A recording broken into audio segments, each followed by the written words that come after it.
So I've had this car for a little over a month. I would say about a month and a week, and I've already put on 1,969 miles on this car. So basically 2,000 miles. It'll be 2,000 by the end of today. And every single time I get into this car, it's like I'm looking at it brand new again. It's just, it's such an amazing ride that I can't really express it in words. I mean, obviously putting on almost 2,000 miles in a little over a month, that's you know, that's more driving than the average person really does. So that should kind of tell you how much I'm enjoying this car. So when I first got it, the one thing I didn't really like is that this car feels way too open. Not in a bad way, but just way too open for my personal taste. So I did tint the side windows and the rear windows, and as you guys can see, it makes a world of a difference if you compare it to the front windscreen to the side windows. It's a huge difference. Not only does it give you more privacy in the car so you can pick your nose and no one sees you, but it also just kind of adds to not letting in a lot of heat into the car, because before I got my windows tinted, I had to put the AC on 68 degrees Fahrenheit, obviously. And right now I'm driving comfortably at 73 degrees Fahrenheit. So that added a huge kind of energy savings as well. Another thing about this car that is pretty awesome is that the acceleration, even though this is the slowest model you can get, 0 to 60 5.3 seconds, but the fact that the instant torque is there, it feels much quicker. In fact, if you're going up against a car with a similar 0 to 60, your 0 to 40 is going to be much quicker because of the instant torque, as you guys saw right here. And I just reached the speed limit in just a matter of seconds. And I don't know if you guys can see the rear, but everyone's still behind me right now. So, I mean, driving the slowest Tesla is still driving, you know, I would say you're faster than 70% of cars out there when it comes to street lights and stoplights. So that's a pretty nice little, you know, feeling. Another thing I love very much is the autopilot. The autopilot system on this car is extremely reliable. I'm gonna go ahead and put it on right now. And right now we're going through an intersection. I'm not even gonna touch the wheel, and it went by just fine. And it's still following the curve of the road, no problem. I don't have to touch the wheel. Eventually it'll tell me to do so. We're coming up to a stoplight, and the car is gonna slow down by itself. I'm not touching the wheel. It's gonna slow down and come to a complete stop. And then when the car in front of me begins to go, my car will also follow it and go. I didn't stop the car. I didn't press on the brake or anything. It did that all by itself, so I can just sit back and relax. Now obviously it will tell you to touch the wheel if you haven't touched the wheel long enough, but you don't have to like grab it like this. You can just give it a slight little tap on the bottom over here. The one thing I will admit about the interior is that, as nice as it is, it's very plain. Like Tesla, Elon Musk, why is there wood here?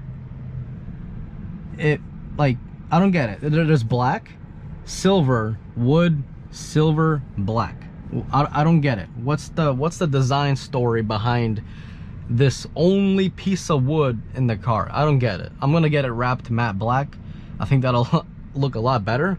But not only that, is that the interior, what was that? The interior of this car feels very plain. I mean, I like it, don't get me wrong, but I kind of wish this car had some sort of mood lighting, because everything is just kind of plain. They could have added some mood lighting around the trim of the doors, or, you know, near the Alcantara, or somewhere like where the air vents are. They could have added some sort of lighting. But this car at night is so dark, it is ridiculous. Now, if you got the long range or the standard or the performance model, you will get the footwell lights, but that's it, really. I mean, the footwell lights aren't really anything spectacular. I mean, most cars have them. So let's talk about range anxiety. This is the standard range plus model. So you get 250 miles of rated range, and let me stop you guys right there, because you will never, ever, never see 250 miles. Never. Won't happen. I don't care how slow you're going, how efficient you're going. You're never going to get 250 miles out of this car, and you will never get 320 miles out of the all-wheel drive or the performance models. It just won't happen. I would say the actual range of this car is somewhere between 180 and 100, or actually I would say between 180 and 200 miles. But for me, anytime I go home, I plug it in automatically. And I have a level 2 charger, so that's 30 miles of charge for 1 hour. So if I drive 30 miles in a day, I plug it in I plug it in, and then within 1 hour, I'm already completely charged up. So that kind of really helps eliminate range anxiety because you just don't really think about it. It's the same thing as plugging in your phone. I've taken 2 small road trips in this car. I think both of them combined was about 800, 900 miles. And even on a road trip, you never get range anxiety because whenever you're plugging in the destination of where you want to go, on the screen, it'll automatically tell you where you need to stop. So for example, let's go ahead and go to Los Angeles, California. Los Angeles, California, 2,168 miles from my current location here in Florida. Now right there it's saying calculating the trip. These are all the superchargers that I'm gonna have to stop at to get to California. Right now at my current state of charge, 72%, I can get to Lake City, Florida. So I can get right there as long as I stay below 65 miles. But that's only that supercharger. If you click this little button right here, you can see all the other superchargers between you and the one that is next on the list. So I'm located right here. I can easily stop at this supercharger or that one before I get to the one that is on my actual trip. So basically this is the history of what will be going on during the trip. So I will stop at Lake City, Florida and charge for 30 minutes, and then stop at Tallahassee, charge for 30 minutes, then 35 minutes, then Alabama 25 minutes, 20 minutes, 30 minutes, 30 minutes, 25, 20. The most I see so far is 40 minutes in Ozona, Texas. And then, other than that, it's pretty much 30 minutes or under.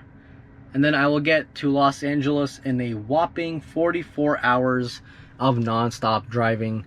Ouch. So, will it take a long time to get from Florida all the way across the country to California? Yes. But in the process, if I'm saving a few $100s on gas, why not? I mean, this car is definitely not for the people that, when they go on a road trip, they want to get there as soon as possible. This car is far from that, okay? This car is for the people that just want to enjoy the ride going to the destination. And I can definitely confirm this car, when it drives, it's just fantastic. Autopilot works insanely well, even though it's far from being perfect. Even then, it's still insanely good at how well Autopilot works. The other thing I love about this car within the 2,000 miles is the one pedal driving. I almost never touch the brake pedal in the car. The only time I do is when I put it into drive or reverse. Wait, no, not even reverse, because the car goes into reverse without putting your foot on the brake as long as you're going under 5 miles per hour. So really, the only time you need to touch the brake is in an emergency situation or to put the car into drive when you're in park. So that means that's already less maintenance. Again, you might never have to change the brake pads, the rotors, or the calipers on this car. The one pedal driving is incredibly insane. So right now I'm in park. So obviously I gotta push the brake. The car turns on. So basically the car was always on, but now it turns on fully. Then I push the stock down once, it goes into drive. And then I let go of the brake. I just press the accelerator. So let's go 10 miles an hour. I'm gonna let go, and then the car comes to a complete stop. I did not press the brake at all. That's just regenerative braking. And whenever it does regenerative braking, it's actually charging up the battery little by little. So you guys will see a green line whenever I let go of the brake. A green line pops up. That green line is telling you that, hey, the car is pretty much charging from the kinetic energy of it moving forward. Overall, I could not be happier with this car. It's fantastic. I would never ever buy another car from this. It's just not possible. If you guys have any questions, please feel free to leave them down below. This was Mark from Mark's Tech. Adios.